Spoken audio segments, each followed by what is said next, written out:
how do you use the string for toe if the wheels are not the same width front and rear?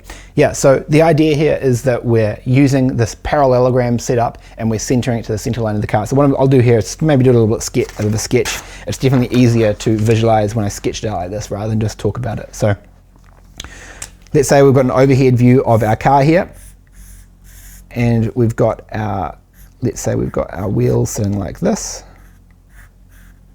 Let's say, let's exaggerate it like this on the rear axle, like this. So we've really clearly got a situation where the rear wheels are not only much wider, they're also much further out from the track width is much wider as well. So this is kind of our rear track width here, and that's our front track width there, if I've taken from the center line of the wheels there.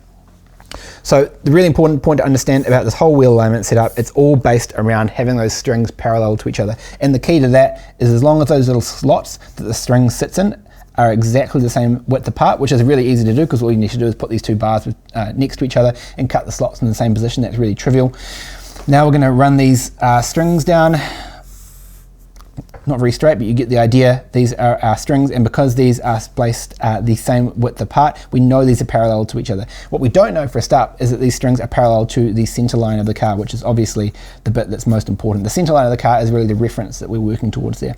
So the trick here is we take our ruler and we measure from the center of what, at any convenient point really, but it's usually the most convenient is in the center of the hub there, so there'll usually be some reference point we can measure from. Looking at inside view there, we want to measure here, we want to measure here, and we want to sort of shuffle these bars across until we get the same measurement from along the front axle. So that's telling us that these strings are now centered with respect to the front axle, which is telling us they're centered with respect to the center line of the car. Then we're going to go to the back of the car, and you guessed it, we're going to do the exact same thing. We're going to take that same measurement, and we're going to keep sort of iteratively shuffling these until we get a measurement on the axle where we're measuring the same amount left and right. Now at that point, because we've done this at each end of the car, obviously to some extent, to some small extent, these measurements are going to affect the other end. So because I've centered the front, I then shifted what was happening at the rear. So I'm going to now have, I'm going to now have some difference at the front axle.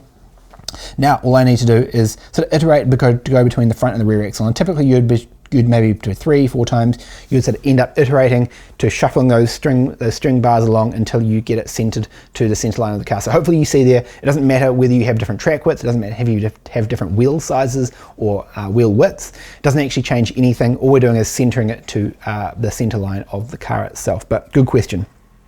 That question was taken from one of our free live lessons. If you like free stuff and you want to expand your knowledge, click the link in the description to claim your free spot to our next live lesson. You'll learn about optimizing the performance and handling of your car on the racetrack, as well as improving your skills behind the wheel. Plus, you'll have the chance to ask your own questions, which we'll be answering live.